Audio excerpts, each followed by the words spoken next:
Ipavik. Attends. C'est bon.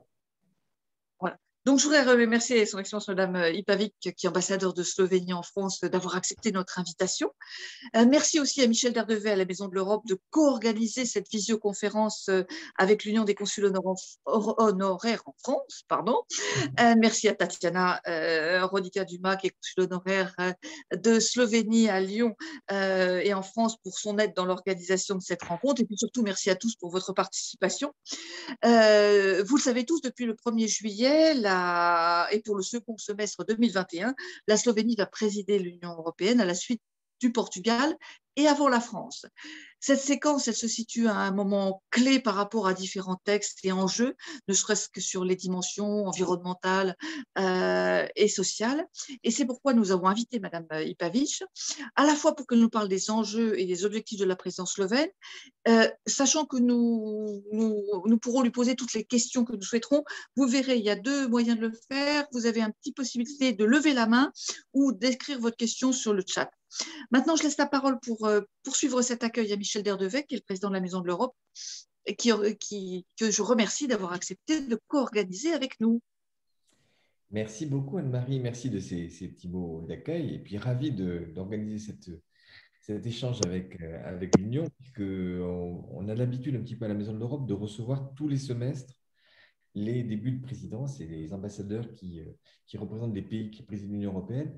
Et je crois que, Anne-Marie, tu l'as dit fort justement, la présidence slovène est une présidence très attendue parce qu'elle arrive à un moment où on reste encore en pleine crise Covid et on voit très bien que le premier sujet européen cette année, c'est le sujet de la santé, de la vaccination et de faire en sorte que par tel ou tel type de variant, on ne se retrouve pas repris dans une crise telle qu'on l'a connue depuis mars 2020. Et le deuxième sujet, c'est bien entendu l'impact économique. Et puis évoquer des questions environnementales, on voit que c'est des questions stratégiques. Alors, un petit mot d'abord, Madame l'ambassadeur, pour vous dire à quel point on est ravis de vous accueillir pour cet échange, parce que vous représentez un pays qui est stratégique pour l'Europe. Vous êtes rentré parmi les premiers dans les Balkans dans l'Union européenne en 2004. Vous avez été les premiers aussi à adopter l'euro en 2007. Et du point de vue des grands équilibres économiques, vous représentez une réussite pour tous ceux qui a été le rêve des Européens dont je fais partie, qui est d'élargir l'Europe et d'embrasser au sens large des cultures différentes. Le Saint-Empire romain germanique, c'est quand même une culture européenne, donc on ne peut pas dire que ce soit une culture tout à fait nouvelle que celle de la Slovénie, mais c'était important de souligner, je crois, le succès de ceux que les observateurs qualifient de Suisse des Balkans, à tel point la réussite économique est au rendez-vous. Deuxième point à noter, je crois, c'est que sur les questions de transition écologique et environnementale, votre pays aussi est considéré comme exemplaire, y compris en matière de tourisme. Et ça, c'est au moment où l'Europe s'interroge sur quelle voie elle doit prendre entre relance économique, transition énergétique. Je crois que c'est un des sujets sur lesquels tous les participants vous questionneront tout à l'heure. Dernier point simplement, c'est que c'est vrai qu'une présidence, c'est important. Ça se joue aussi à trois. Anne-Marie, on l'évoquait tout à l'heure en bilatéral avec Anne-Marie. Et donc, comment vous voyez ce relais entre le Portugal, la France?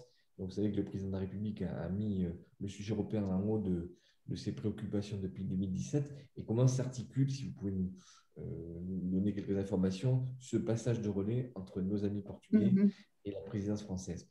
Dernier point, parce que c'est dans l'actualité, et si je l'ignorais, je pense que voilà, à la Maison d'Europe, on n'a pas de sujet tabou, donc je pense qu'on peut les évoquer.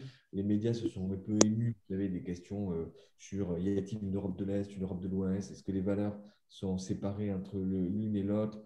Qu'est-ce que c'est que la démocratie au sens… Et donc, j'aurais aimé avoir votre sentiment sur, d'une part, les questions concernant la presse. Est-ce que c'est un sujet sur lequel, qui a été souligné par le député européen et Mme van der Leyen, comment ce sujet est perçu aujourd'hui dans votre pays? Et puis, vous avez été le premier pays, je crois, c'est peu connu, à adopter une réglementation sur le mariage entre personnes du même sexe. C'était, je crois, il y a 3 ans ou 4 ans, et c'est assez récemment.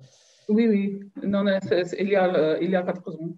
Voilà. Et donc, de votre fenêtre, mais bien sûr, si diplomatiquement, vous ne pouvez pas répondre, il n'y a pas de problème. Mais comment vous voyez ce qui se passe en Hongrie aujourd'hui, qui crée pas mal de tensions entre la Hongrie et l'Union européenne? Donc voilà, c'était par rapport à toutes ces questions Et encore une fois, je suis ravi, nous sommes ravis avec Anne-Marie Goussard de vous accueillir pour cet échange entre amis. On est dans un format d'une trentaine d'invités. Donc voilà. Merci et je vous passe, Madame l'ambassadeur, la parole. Oui. Tout d'abord, je voudrais remercier à Madame Goussard, la présidente de l'Union de consuls honoraires, et à vous, Monsieur Michel Derdevé, pour m'inviter pour vous présenter le programme et la priorité de la présidence slovène qui a commencé il y a quelques jours, au 1er juillet.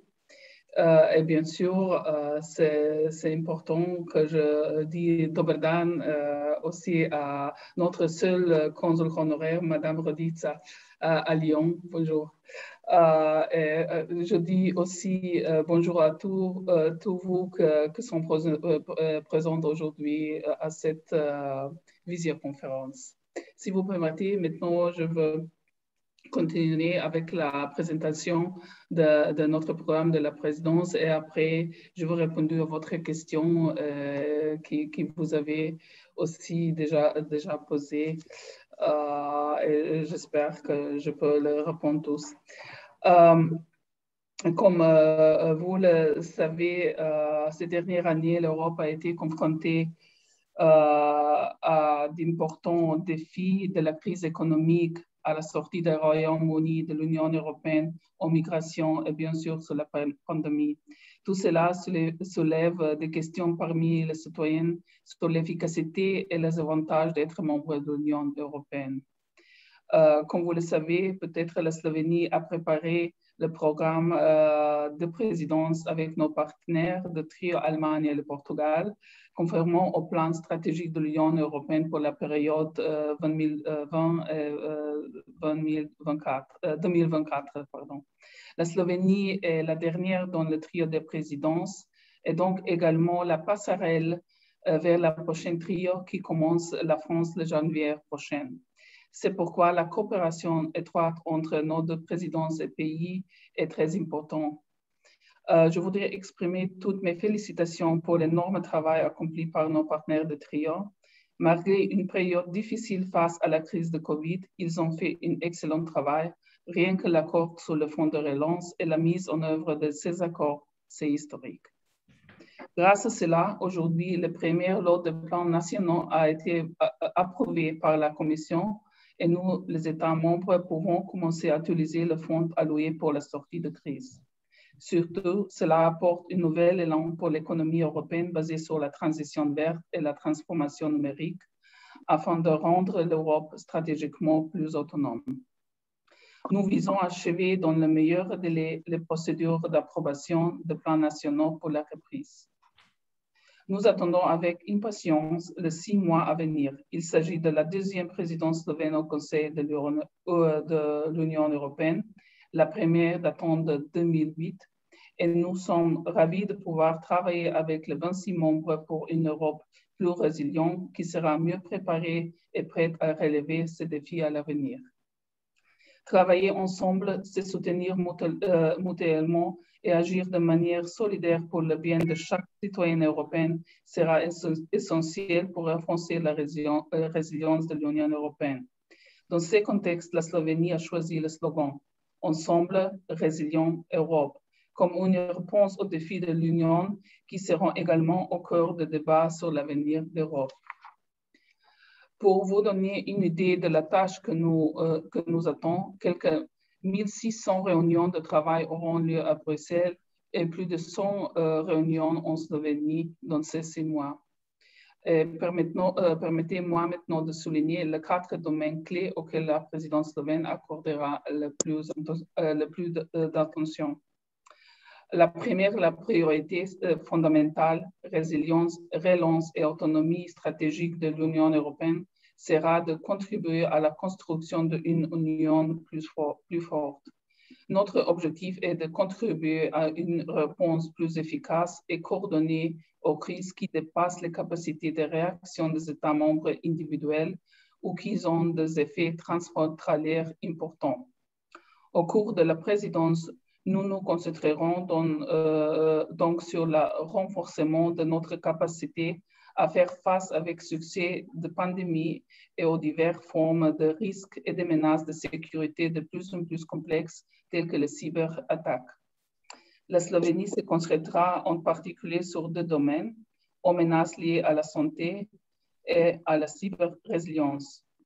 Nous nous concentrerons sur la construction de l'Union européenne de la santé, au sein de laquelle nous souhaitons renforcer la mission du Centre européen de prévention de la contrôle des maladies et de l'Agence européenne de médicaments.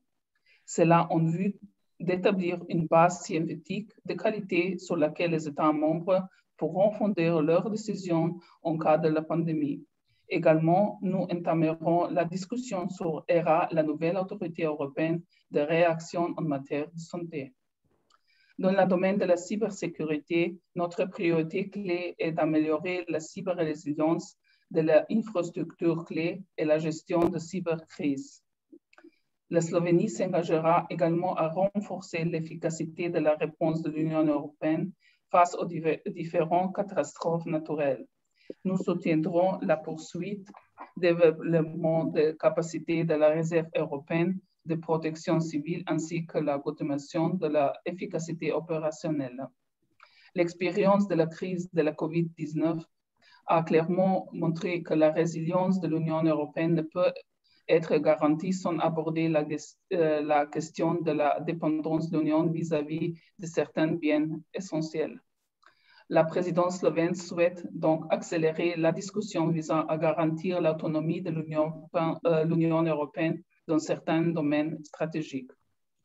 Nous accorderons une attention particulière à la mise en œuvre de la stratégie industrielle révisée qui comprend l'aspect de renforcement de l'autonomie stratégique et de la souveraineté technologique de l'Union européenne. En particulier, l'objectif est surtout de garantir l'autonomie stratégique en ce qui concerne les vaccins et les médicaments essentiels. À cette fin, comme déjà mentionné, la présidence slovène commencera ses travaux pour établir l'autorité d'intervention en cas d'urgence sanitaire. Notre objectif est de doter cette autorité ERA de ses propres capacités de recherche et de développement, ainsi que d'une infrastructure appropriée au niveau européen qui permettra la production de médicaments et de vaccins. La situation d'urgence liée à la COVID-19 a rappelé l'importance stratégique de l'approvisionnement alimentaire. L'objectif de la présidence slovène sera d'affirmer le rôle stratégique de l'agriculture durable et résiliente conformément avec la stratégie de la ferme à la table. La reprise de l'économie européenne fondée sur la transition écologique et numérique, compte tenu des défis démographiques, sera la tâche principale de l'Union européenne pour la période à venir. La présidence slovène lancera le débat sur la proposition de nouvelles ressources propres. Nous accorderons une attention particulière à la proposition relative à une taxe numérique et la nouvelle ressource propre basée sur le mécanisme d'ajustement carbone aux frontières. Je tiens ici à souligner notre engagement en faveur de la transition verte et de la lutte contre le changement climatique. Nous voulons progresser autant que possible sur le paquet Fit for 55 qui sera présenté par la Commission ce mois-ci. L'objectif de la lutte contre le changement climatique est clair et ambitieux. Réduire les émissions et la dépendance énergétique et en même temps garantir une transition énergétique équitable tout en préservant la compétitivité de l'industrie européenne. La présidence slovène accordera une attention particulière au débat relatif aux divers aspects de la numérisation.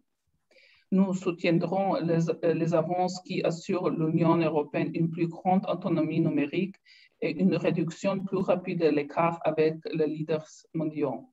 Cela comprend l'amélioration de la connectivité, le développement d'une infrastructure numérique sûre et résiliente, y compris 5G, l'amélioration de compétences numériques et l'accessibilité de services publics numériques, ainsi que la création d'un environnement favorable au développement. La présidence slovène mettra également une relief On relève le rôle de la science et de la recherche dans la réalisation des objectifs d'une reprise économique. Le but est de créer un nouveau cadre de gouvernance de l'espace européen de la recherche. Nous nous concentrerons en particulier sur l'infrastructure de recherche, la soutien agences chercheurs, les synergies entre la recherche et l'éducation, ainsi que l'éthique de la recherche. Nous envisagerons d'adapter un pacte pour la recherche et l'innovation. La Slovénie soulignera l'urgence de la nécessité de faire face aux défis démographiques qui sont un élément essentiel de la reprise et représentant l'un des défis stratégiques et plus importants pour l'Union européenne. La présidence slovène se concentrera également sur la mesure visant à garantir un travail de qualité à toutes les étapes de la vie. La deuxième priorité est la conférence sur l'avenir de l'Europe.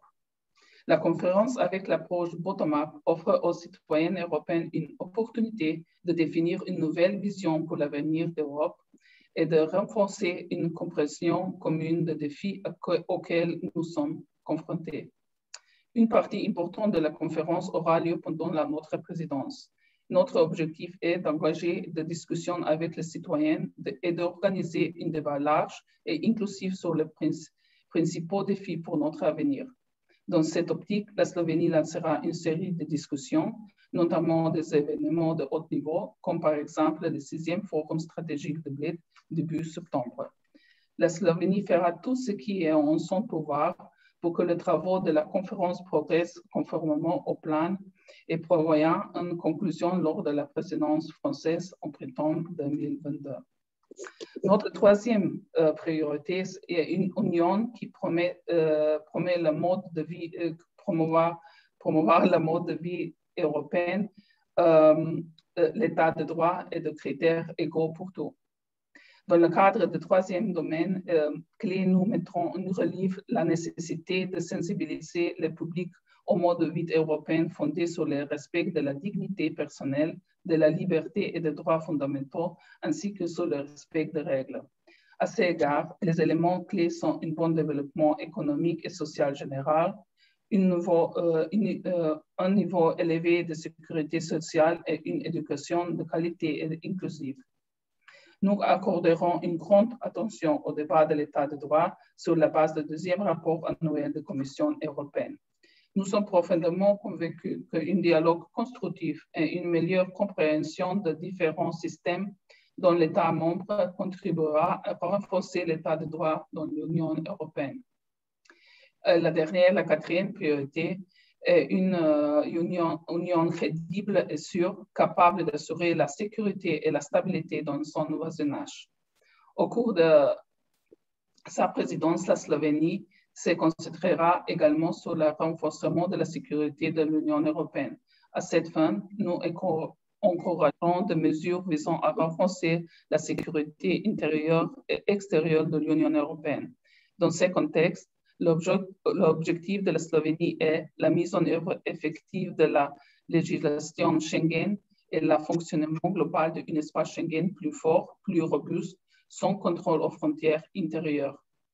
En plus, nous ferons de notre mieux pour faire avancer la négociation sur la pacte de migration et d'asile et pour renforcer le rôle de l'Union européenne dans la dimension externe de migration. L'Union européenne a besoin d'une solution plus efficace au problème de la migration illégale et sa source, d'une protection plus efficace des frontières extérieures de l'Union européenne et d'un système d'asile fonctionnel, d'une politique cohérente de retour de personnes sans protection internationale reconnue vers le pays d'origine et d'une coopération étroite avec les pays de migration et de transit. À la lumière de ces objectifs, la Slovénie dirigera la coordination pour l'adoption des actes législatifs dans le cadre du pacte sur l'immigration et l'asile, qui représente un cadre clé pour une gestion plus efficace des pressions migratoires. Pour que l'Union européenne soit en mesure d'assurer la sécurité de matière plus crédible, elle doit garantir une plus grande autonomie stratégique dans le domaine de la défense. Il s'agit de la capacité de défense de chaque État membre individuellement et bien sûr de la capacité de défense commune. Dans le cadre de son action extérieure et dans le contexte de voisinage européen, la Slovénie accordera une attention particulière aux Balkans occidentaux et organisera un sommet avec les pays Balkans occidentaux en octobre. En particulier, nous concentrerons nos efforts sur la reprise économique dans la région et à garantir une perspective positive pour les gens.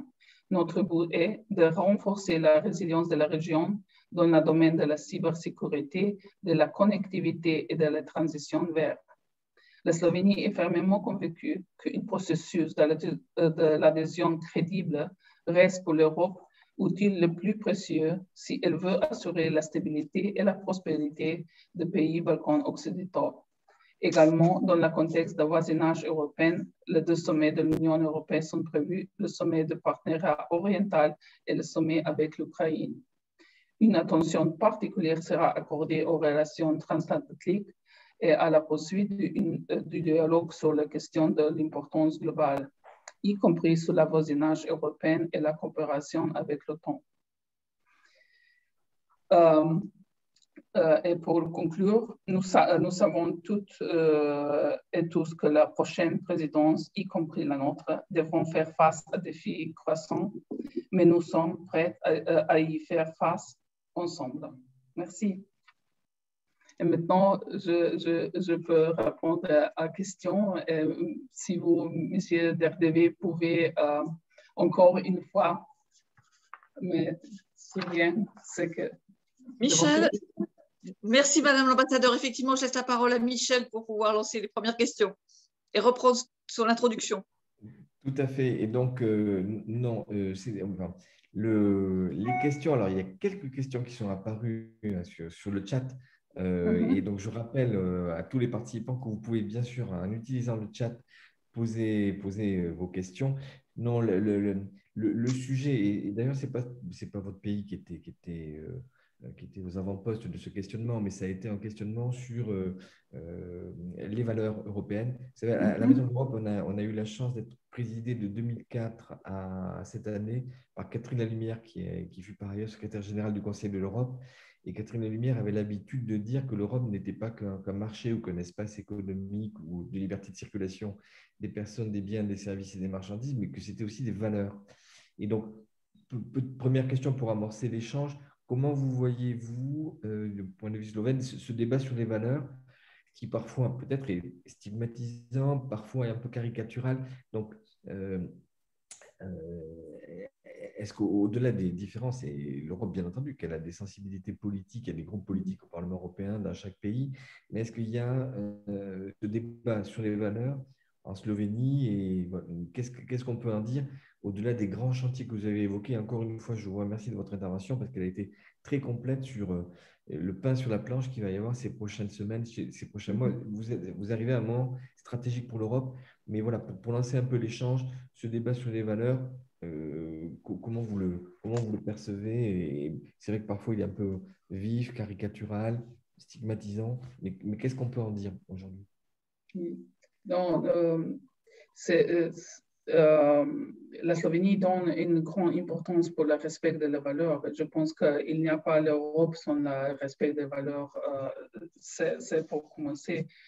Mais il y a, je pense, aujourd'hui, le débat dans la dernière Conseil européen avec le cas de l'Hongrie.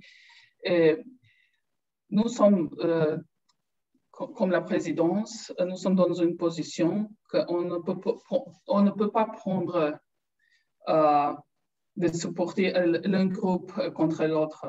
Nous sommes dans une position de honest broker et je pense que ce n'est pas le temps dans cette crise pour élever les questions qui divisent le pays. Je pense que c'est nécessaire pour avoir un dialogue, un débat avec tous nous pour comprendre la situation dans chaque pays. Et c'est pour ça que nous pensons que ce dialogue dans la base de l'apport de la Commission, c'est très important. Et nous ferons tous que ce dialogue se continuer et qu'il sera vraiment un dialogue profond sur toutes les questions ouvertes et transparentes. Merci beaucoup. Je vois deux questions que je vais me permettre, dans le rôle de l'animateur, de vous reformuler. Patrick Boult vous interroge sur comment la présidence slovène est-elle reçue par la population en Slovénie. Si je la retransmets avec la prolonge, comment les Slovènes, est-ce qu'il y a des attentes, et comment aujourd'hui, après, donc on l'a rappelé tout à l'heure, plus de 15 ans de présence dans l'Union, comment l'Europe est vécue par votre pays, dans votre pays? Les Slovènes, je pense que nous sommes toujours à l'eau d'échelle de support pour l'Union européenne. Nous sommes très fiers d'être en présidence. C'est un petit différent la deuxième fois. Je pense aussi parce que pour la situation politique en Slovénie, qui est un petit divisée maintenant, le Parlement est presque l'opposition et la coalition, ils ont le même pouvoir dans le Parlement. Ça va être très bien. Et il y a différents vues. Lui, ça c'est moi qui l'ai quand même. Elle est bien. Ouais. Ah, coupez les micros. Oui, vous pouvez couper parle pas. le micro, oui, parce que sinon, il y a des interférences. Mais comme toujours, nous sommes... je pense que la Slovénie va faire un bon travail en présidence. Nous avons un bon programme. Mais quelquefois, notre dialogue interne politique se reflète en Europe aussi. Mais j'ai vraiment une grande confiance à nous. Roseline Bellepomme, elle va se reconnaître, vous pose la question: quels moyens matériels la Slovénie apporte-t-elle dans ce désir de renforcer l'Europe, l'Union européenne? Et je prolonge par une question. Il avait levé la main de Pierre, mais qui a retranscrit sa question. Quels moyens techniques, dit Madame Bellepomme, et humains? Ouais, quels moyens techniques, humains, qu'est-ce qu'elle met dans le panier pour voilà, comment elle contribue en pratique Et puis Pierre, qui est en ligne, que j'aperçois, vous pose la question: quelles sont les initiatives prises par la Slovénie pour aider les anciennes républiques yougoslaves pour intégrer l'Union? C'est-à-dire, est-ce qu'il y a une logique d'extension du club? Est-ce que vous pouvez être des ambassadeurs de cette logique régionale, ou c'est un sujet politiquement compliqué à gérer dans les Balkans? Pour la moyenne technique, que je pense, nous avons la volonté expérience, mais comme moyenne technique, je ne sais pas qu'est-ce que ça veut dire, c'est combien de gens sont engagés, ou c'est la volonté de tous les Slovènes qui travaillent à l'institution, nous qui travaillons ici dans l'Union européenne. C'est la vraie moteur de notre présidence, je peux dire. Et pour le Balkan, je pense que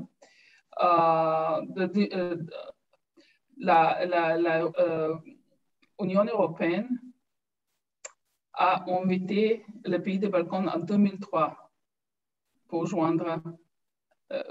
donner la perspective européenne à ce pays. Et si l'Union européenne veut garder sa crédibilité, parce que chaque fois que la question se pose pour l'avenir de ce pays européen, il y a un obstacle. Maintenant, nous avons une nouvelle méthodologie que tous les pays européens le supportent, que tous les pays balkans le supportent. Ils travaillent sur les réformes.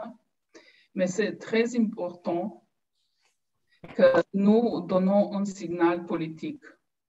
Si nous ne sommes pas le premier partenaire dans les pays balkans, l'autre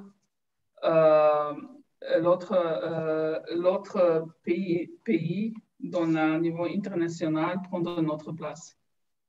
Et c'est un danger, je pense, réel. Et c'est une question stratégique pour l'Europe. Et c'est le temps maintenant de réfléchir parce qu'il y a l'autre, comment on dit, l'autre grand intérêt dans cette région. Et le temps est venu que nous devons décider est-ce que nous donnons ce signal à ces pays.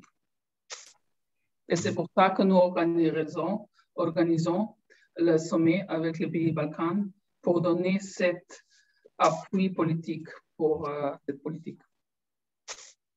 Merci beaucoup. Est-ce qu'il y a des questions? Alors, je crois Oui, qu'il y avait Anne-Marie, une question de Raymond de Saint-Martin, je crois. Oui. On avait dit, Madame l'ambassadeur, quand vous posez la question de savoir, de manière plus facile pour vous de répondre, comment se sont passés les... Vous avez d'ailleurs un peu évoqué cette question tout à l'heure, le passage du pouvoir avec le Portugal il y a quelques semaines, quelques jours, et si déjà vous avez quelques idées pour le passage avec la France au début du mois de janvier. Le programme a été adopté en 2020. Et chaque pays donnait une action spéciale, mais quand on prépare le programme de travail parmi le trio, on se décide quel dossier sera avancé plus vite, peut-être qu'elle est difficile. Et, bien sûr, avec la coopération avec la Commission européenne et tous les autres pays membres. Mais on fait le programme, on le suit, mais il y a toujours quelques surprises aussi pendant la présidence. Mais on fait toujours, on coordonne parmi le pays de trio pour avancer. Et depuis 6 mois,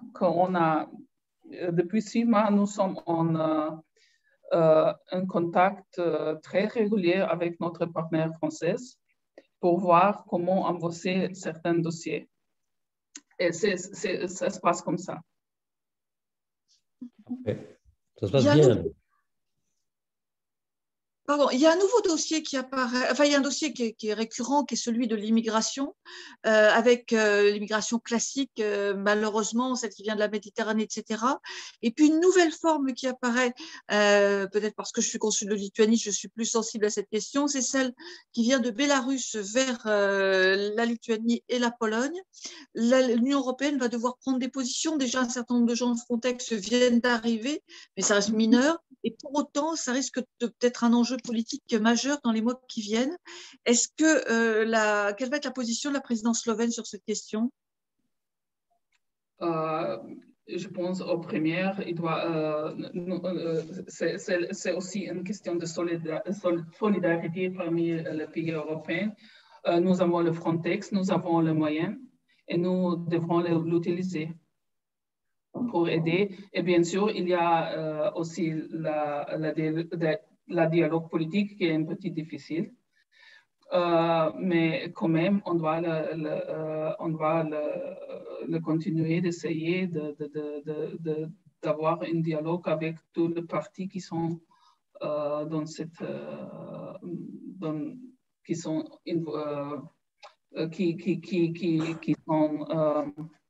un partenaire dans ce dialogue. Oui. Oui, parce qu'effectivement, il y a trois voisins qui ne sont pas faciles à gérer entre Loukachenko, Poutine et Erdogan. Le dialogue va être pour l'Europe. Oui, ce sont les trois pays qui sont en fait dans le voisinage. Oui. Et je pense qu'il y a différents instruments, comment on le travaille avec ce pays. Il y a différents position parmi les États membres. C'est difficile, mais je pense qu'il doit faire un cadre de faire le dialogue. Et c'est une organisation qui s'occupe avec la Russie, les questions de Russie, c'est OSCE à Vienne aussi, le dialogue de Minsk. Il y a le dialogue de Normandie qui est guidé par la France et l'Allemagne. Et je pense qu'on doit utiliser tout le forme pour arrêter qu'est-ce qui se passe maintenant. Merci beaucoup. Je crois que Roselyne Delpomme voulait préciser ses questions. Je te laisse la parole, Roselyne, consul de Bolivie à Marseille. Roselyne? Alors, Roselyne s'exprime beaucoup sur le chat. Alors, en attendant, je laisse la parole à Pia. Pia, qui avait une autre question. Oh, tu ouvres ton micro, Pia. Oui. Bonjour, Madame l'ambassadeur. C'était le programme cet automne est très, très chargé concernant toutes les questions environnementales. Vous en avez parlé dans votre première priorité. Quelles sont, alors rien que les questions entre les réunions à Helsinki qui sont, enfin en ce moment, en ce moment c'est à New York, ensuite à Helsinki, à Marseille, enfin elles s'enchaînent. Comment trouvez-vous la capacité pour vous occuper de toutes ces questions en même temps? Voilà. Vous évoquiez 1600 réunions. On se moque toujours de Pia qui représente le pays de Greta Thunberg. Pardon, Pia. Pas de souci. Donc, le dossier, maintenant sur le dossier effectivement environnemental, Madame l'ambassadeur. Oui. C'est un dossier prioritaire pour nous et aussi en niveau global. Nous attendons maintenant un nouveau paquet législatif qui s'appelle Fit for 55, c'est-à-dire poursuivre cette ambition européenne. Je pense que l'Europe est le leader dans la question environnementale et doit rester et montrer l'ambition pour tous les autres partenaires internationaux. Nous, comme la Commission présente ce paquet, nous commençons à travailler sur ça parce que c'est la priorité, une grande priorité. Mais en même temps, c'est un paquet très sensitif aussi parce que chaque pays a son propre défi dans la matière d'environnement, énergie et tout ça. Et ça sera un travail très complexe.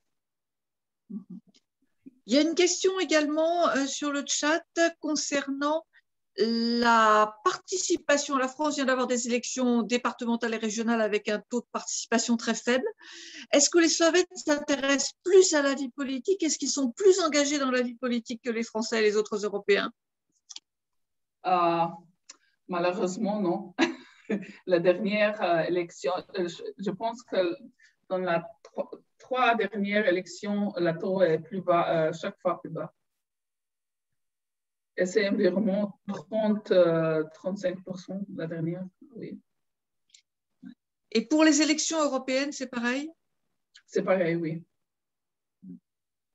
Gros défi de l'Europe dans les mois et années à venir que de redorer la démocratie pour que les gens aient envie d'aller voter et de choisir ceux qui les représentent. Est-ce qu'on a retrouvé Roselyne Delpomme ou pas? Je pense que oui. Bonsoir, Madame l'ambassadeur. Parfait. oui, j'étais fort intéressée par ces questions environnementales. Je vais y arriver, oui. Pour l'Europe, d'après le peu que je sais, vous êtes un exemple à suivre en matière environnementale.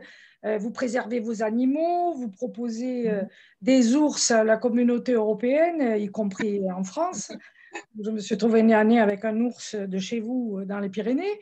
Est-ce que vous avez, pour le milieu environnemental, d'autres exemples ou d'autres moyens? Moi, je suis très attachée aux moyens, aux ressources, aux techniques. Bien sûr, la volonté est là et vous nous l'avez répété, mais est-ce qu'elle se concrétise avec des moyens ou des animaux ou enfin matériellement, ce que j'appelais un peu plus tôt des moyens matériels, techniques, de savoir-faire, d'expérience, des leçons à donner à l'Europe en somme. Ambassadeur? Oui. Pour commencer, je ne sais pas si vous le savez, mais plus que 50% de la Slovénie est dans le programme Natura. Alors, c'est protégé. C'est difficile parfois de la vue économique, aussi pour la Slovénie, mais la protection de la nature, c'est une priorité très haute pour tous les Slovènes. Nous respectons la nature, l'environnement. C'est pas facile, c'est pas difficile pour nous pour respecter ces règles. Et c'est vraiment, c'est une information que je dis à tous. Nous avons un instant. Oui, c'est qu'on produit l'énergie à l'avant.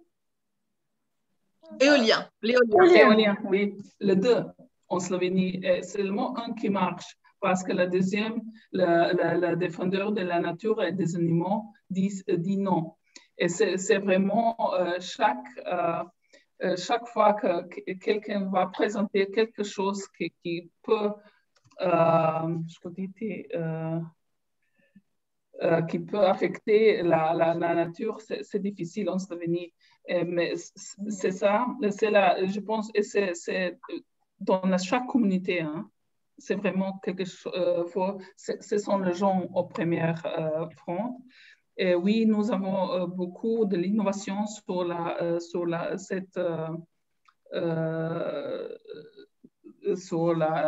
tout le moyen de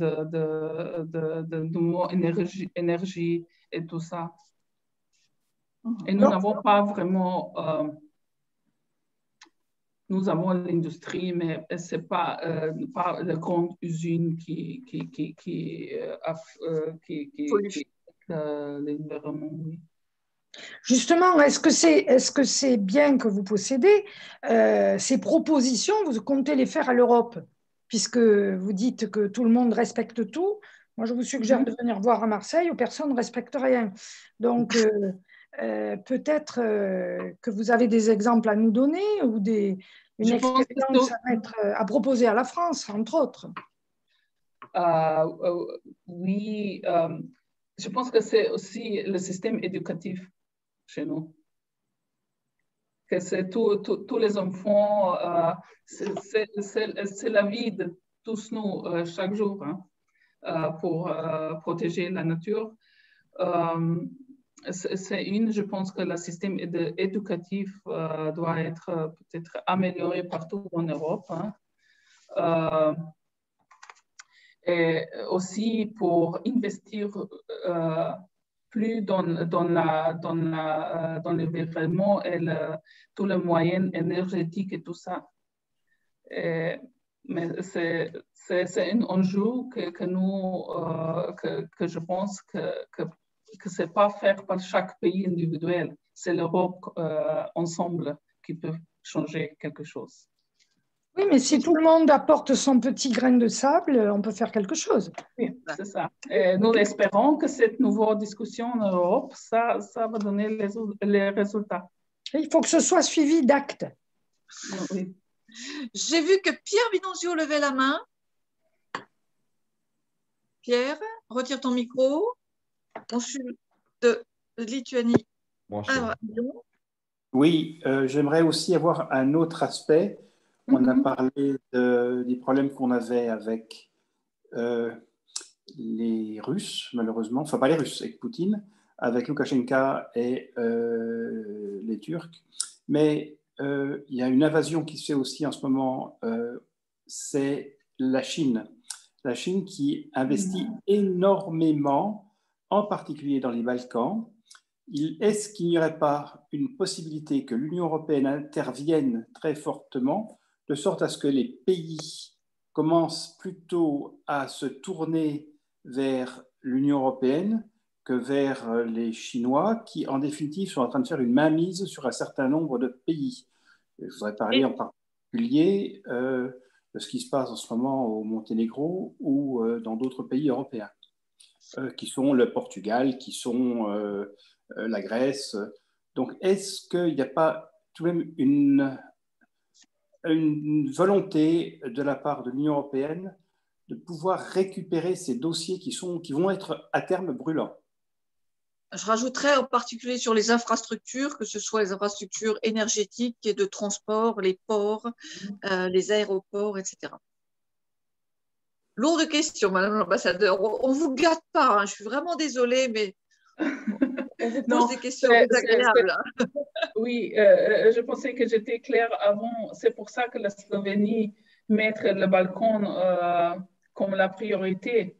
Parce que si nous restons dans l'Union européenne, si l'Europe ne fait donner le signal positif politique qu'ils sont bienvenus en Europe, ils se tournent vers l'autre pays. Et c'est ça. Et c'est pour ça que je pense que c'est très important que notre signal politique est très clair. Oui, vous êtes part de l'Union européenne, vous devrez faire votre réforme, mais oui, vous êtes part de l'Union européenne. Avec tous les pays, on doit négocier, peut-être avec plus de langue que maintenant.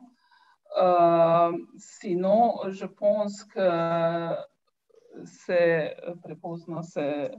trop tard parce qu'ils cherchent l'autre partenaire, l'investisseur et tout ça. Et c'est pour ça que nous avons mettre une action particulière en investissement dans ce pays, la même qu'en Union européenne avec la transition vers plus de connectivité en Balkan. Ce sont ces questions que nous promouvoir. Merci, Madame l'ambassadeur. Est-ce qu'il y a d'autres questions? Oui. Moi.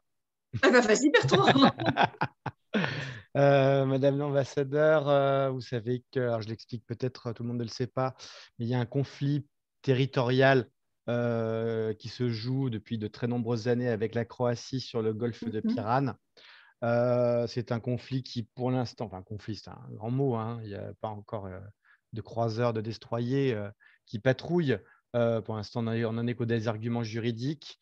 Moi, j'en étais resté à la décision de la Cour de justice de l'Union européenne qui avait jugé irrecevable la procédure engagée par la Slovénie. Est-ce que… Oula Nous avons notre consul émérite du Luxembourg. Bonjour. Oui, bonjour. Gérard. Merci de nous rejoindre. Je ne sais pas si le sujet a été abordé parce que je viens d'arriver. Madame l'ambassadeur, je voulais vous féliciter parce que vous avez un brillant coureur qui va certainement gagner le Tour de France. Alors, on laisse Bertrand terminer la question et puis on répond aux deux. Moi, je pense que la question, Madame l'ambassadeur a compris la question voilà. Avant que j'aie fini de la poser. C'est pas une question d'ailleurs, c'est pas une question, c'est un compliment de courtoisie. Exactement. Merci voilà. Gérard. On se connaît très très bien avec Gérard, consul émérite du Luxembourg et ancien secrétaire général de l'UCHF. Donc, la question, c'est de savoir si cette présidence serait l'occasion de régler définitivement ce différend territorial avec la Croatie. Vous savez qu'il y a des décisions de la Cour. Alors, nous attendons que ça être mis en œuvre une fois, un jour, mais je ne pense pas qu'on va régler cette question bilatérale pendant notre présidence. Merci, tant pis. Ça va prendre son cours et puis je suis sûr qu'entre personnes de bonne composition, on va trouver une solution. Michel, oui. Michel, Oui. D'autres questions? On arrive au terme, donc là, on prend la dernière question. On arrive au terme de notre rencontre. On essaie de respecter les horaires parce que c'est une façon aussi de fidéliser nos participants. J'ai perdu Michel. Non, je n'ai pas perdu Michel. Non. Eh bien, écoutez, s'il n'y a pas d'autres questions, je vous remercie tous pour votre participation. Je remercie surtout Madame l'ambassadeur d'avoir accepté de se prêter au jeu de nos questions et d'avoir accueilli cette conférence conjointe de la Maison de l'Europe et de l'Union des consuls honoraires en France. Quelques éléments de calendrier. La prochaine visioconférence se tiendra le 15 septembre de Lucien Chef. Michel nous dira pour la Maison de l'Europe. Elle se tiendra le 15 septembre prochain avec Jean-Christophe Ruffin, mais consul honoraire ou non, vous êtes invité. Il est médecin, il est humanitaire, il est ancien ambassadeur, il est écrivain, il est académicien. Et avec lui, nous parlerons du rôle des consuls dans la littérature. Vous êtes aussi invité, Madame l'ambassadeur. Ça promet d'être passionnant. On passera de Graham Greene à Marguerite Yourcenar, en passant par Ruffin, qui des fois nous montre un consul honoraire un peu falot, pourquoi pas, pour ne pas dire désuet.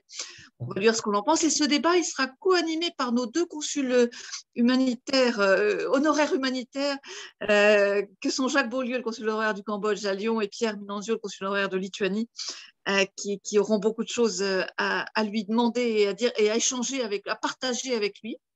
Autre date, et elle concerne la Slovénie, c'est notre amie Tatiana Rodica-Dumas qui nous propose un grand week-end pour un séminaire en Slovénie.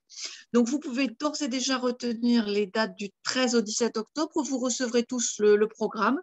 Il est riche, avec beaucoup de rencontres qui nous permettent d'avoir des échanges au plus haut niveau toujours pendant cette période de présidence slovène. Encore merci à tous. Michel, je laisse le mot de la fin.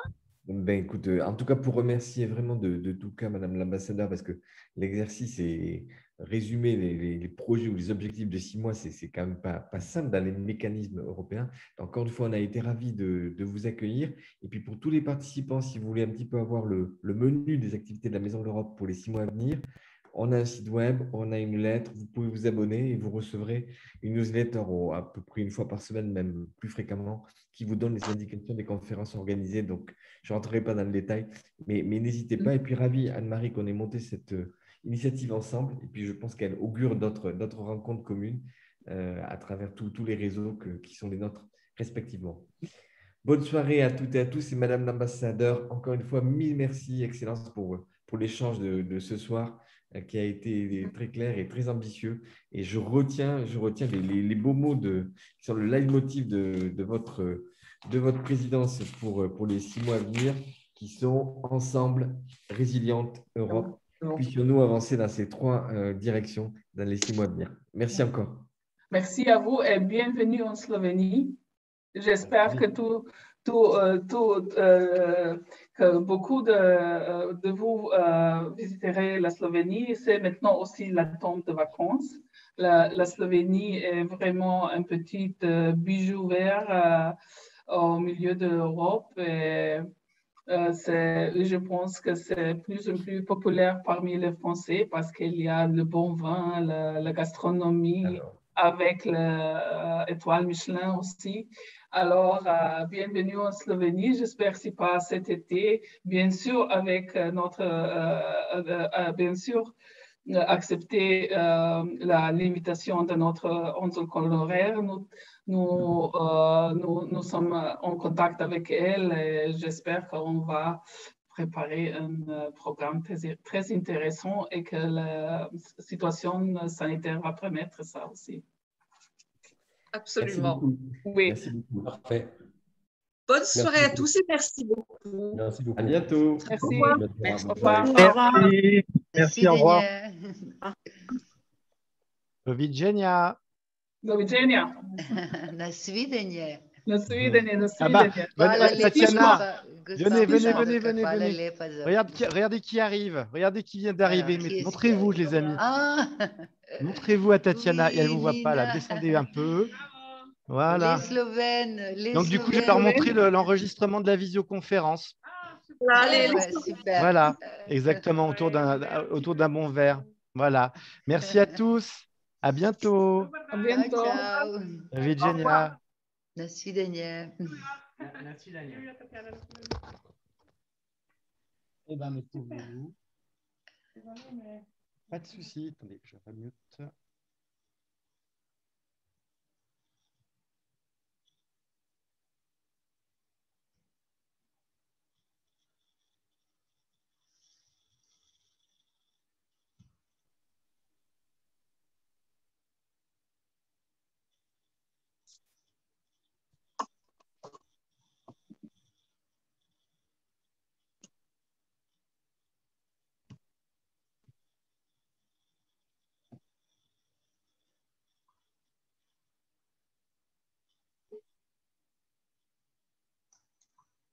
Attends, t'entends pas. Ouais, Bertrand. Alors, attends, pourquoi j'ai désactivé mon micro?